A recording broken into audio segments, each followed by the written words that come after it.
காக்கிச்சட்டை படத்தோட ஷூட்டிங் முடிஞ்சிட்டதால தன்னோட அடுத்த படத்துக்கு தயாராயிட்டாரு எதிர்நீச்சல் நாயகன். இவரோட அடுத்த படத்துல இவரோட கெட்டப்பா பார்த்த உடனே ரசிகர்களுக்கு சிரிப்பு பத்திக்கும்னு சொல்லப்படுது. தன்னோட காமெடி கலந்த நடிப்பால ரசிகர்கள் மத்தியில சிரிப்பு சரவடி நாயகனா உயர்ந்திருக்காரு நடிகர் சிவகார்த்திகேயன். தனுஷ் தயாரிப்புல எதிர்நீச்சல் இயக்குனர் துரை, செந்தில்குமார் டைரக்ஷன்ல டானாங்கிற படத்துல நடிச்சிட்டு இருக்காரு சிவகார்த்திகேயன்.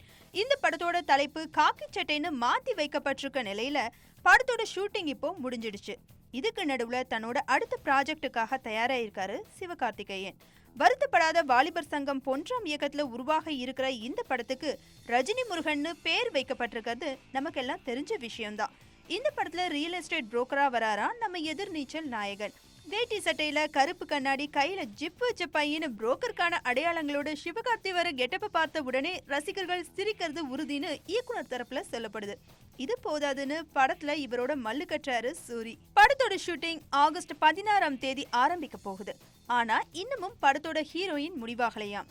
லீடிங் ஹீரோயினை சிவகார்த்திகேயனுக்கு ஜோடியாக்க முயற்சிகள் நடந்துட்டு இருக்குதான். மொத்தத்துல இந்த படமும் ரசிகர்களுக்கு காமெடி சரவடியா கிடைக்கும்ங்கிறதுல சந்தேகமே இல்ல.